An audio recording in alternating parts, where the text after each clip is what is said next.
Dear viewers, welcome to Tell It As It Is TV. We'll be bringing you ancient and modern true life stories with graphic images. The story we have for our viewers today is a true life event. You are going to see how disheartening some parents can be to their own child. And we will be seeing the importance and values of a girl child in our society. The next voice you will hear is that of Ife. But please note that characters and environs are fictional. My name is Ife. I am from Lagos State, Nigeria. An only daughter in a family of 5. My parents were well-to-do as we were living in a twin duplex with about 13 male and female servants. I was 6 when my immediate younger brother, Dayo, was given birth to. I was a toddler, but I can remember a huge feast that took place during the naming ceremony.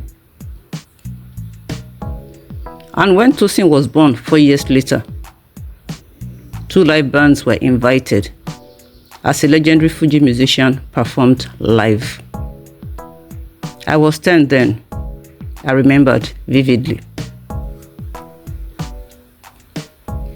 From when I turned 12, my parents focused all attention on my younger brothers, spoiling them silly, buying them name brand wares, footwears, and expensive toys. All of them do go abroad for vacations each time schools were on holidays. I looked nothing less than a maid. My needs were neglected, and I was dejected. At some point, I asked myself if they were really my parents. I was made to do chores with the maids. I was always remanded to my room. I wasn't allowed to sit in the living room and watch TV with the rest of my family. And so, I have always felt a sense of unease about the unequal treatment I received compared to my brothers. In spite of all this, I had a great love for my family, as they were all I've got. My childhood memories and early signs of favoritism towards my brothers were really too hard on me to assimilate. My happy childhood was overshadowed by the growing disparity in treatment between me and my brothers. From being assigned house chores to witnessing my brothers receive preferential treatment. I'm human, and so my sense of injustice began to take root. I did struggle with balancing household responsibilities and academic aspirations. As I grew older, the burden of household chores increased as my parents laid off 7 servants in order that I get punished. I had little time to focus on my studies. Despite the challenges, I remained determined to excel academically, often staying up late into the night to complete my assignments. My academic achievements contrasted with my brother's lack of direction. My hard work and dedication paid off as I consistently earned top grades in school. However, my joy is tempered by my brother's lack of interest in their own education. While I dreamed of attending university and pursuing a career, my brother seemed content to drift aimlessly through life. I was the best student in the whole of Lagos State that wrote the West African Examination Council exam. The Lagos State government awarded me scholarship to study in Cambridge University. I was so excited. My joy knew no bound, but the excitement I felt never lasted. My sudden happiness was cut short. Immediately, I stepped into my parents' house. Then, I was 18. All four of them were watching TV when I returned home with my scholarship letter. My dad ripped it in pieces right before me and told me that he had made preparations to send me to the school of nuns already. I felt like dying. My brothers laughed and mocked. My mother asked me to go to my room as she did not want to see a drop of my tears on her carpet. I did not eat that evening. I couldn't sleep. I cried till daybreak. As tears dried from my eyes, my pillows were wet with my tears. My heart was shattered like a bottle smashed on a rock. 1 week after, I was sent to the nuns. At first, I never liked it. Even though my family did not treat me well, I was homesick for 3 months. Later, I started adapting. They treated me like family. They fed me, clothed me, and taught me to be godly.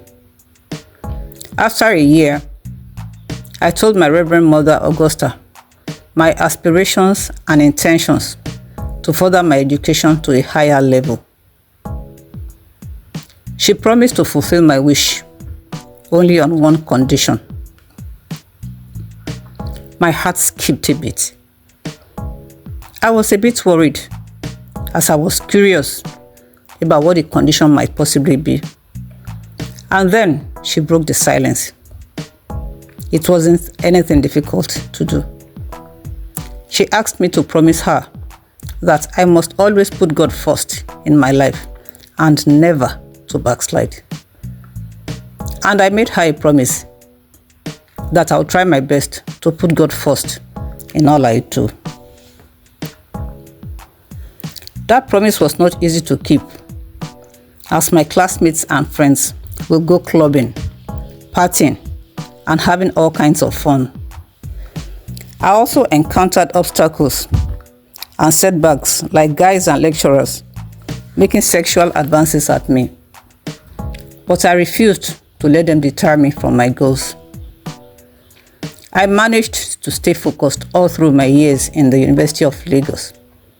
With the support of friends and mentors, I embarked on a journey of self-discovery.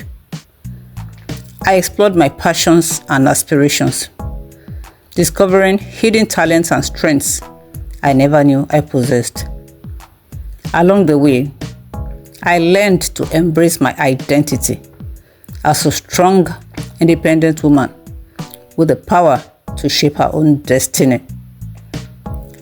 My parents never called or visited me for the whole year I was at the convent. They did not even know I was later enrolled into a university. But I did get feedbacks from my Reverend Mother Augusta about my family.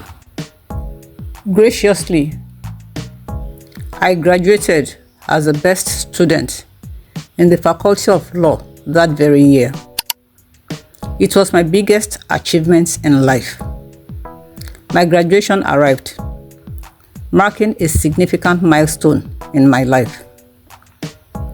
However, my joy was short-lived, as my Reverend Mother Augusta gave me the news of my brother's struggles as immigrants in Europe.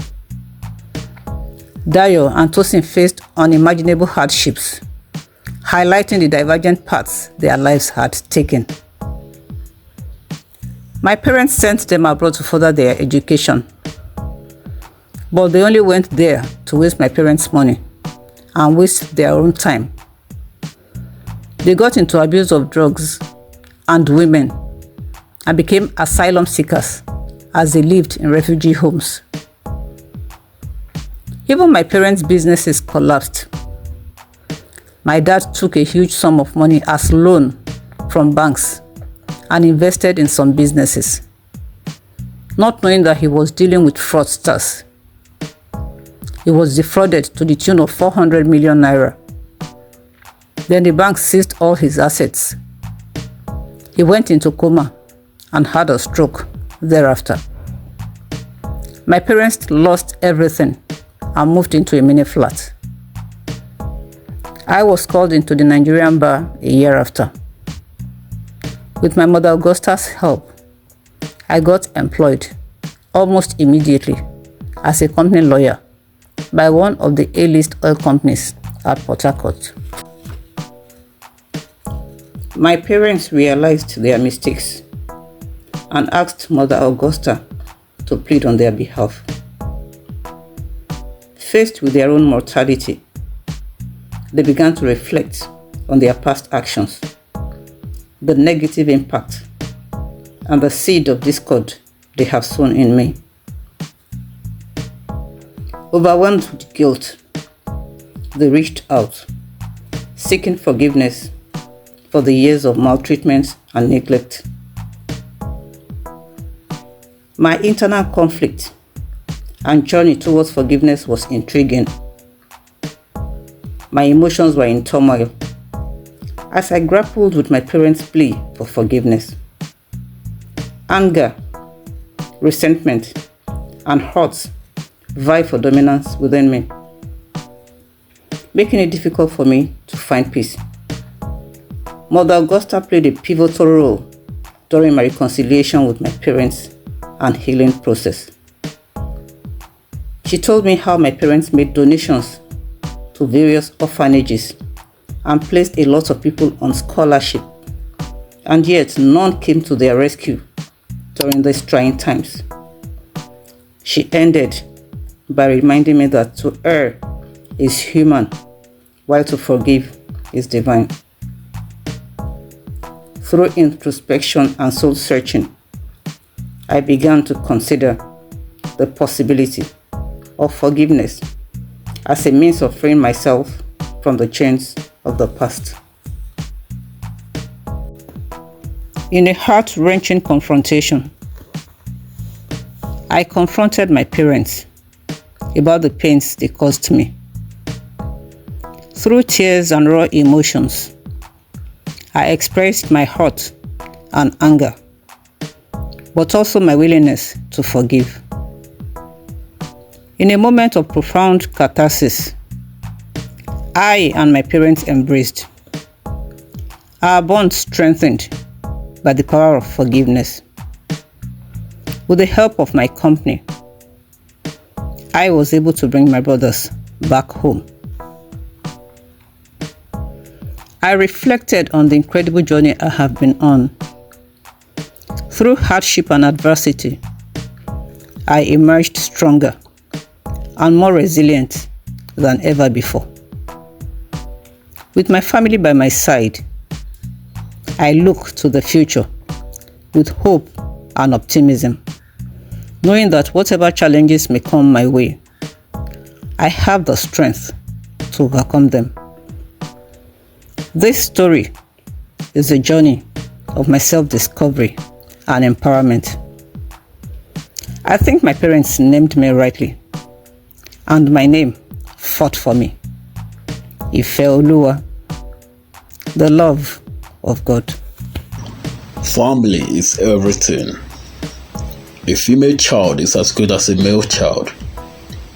For your well-being and mental health, do well to forgive those who hurt you. Please kindly share your thoughts on this story. Do subscribe to our channel. Like, comment and share. Bye for now.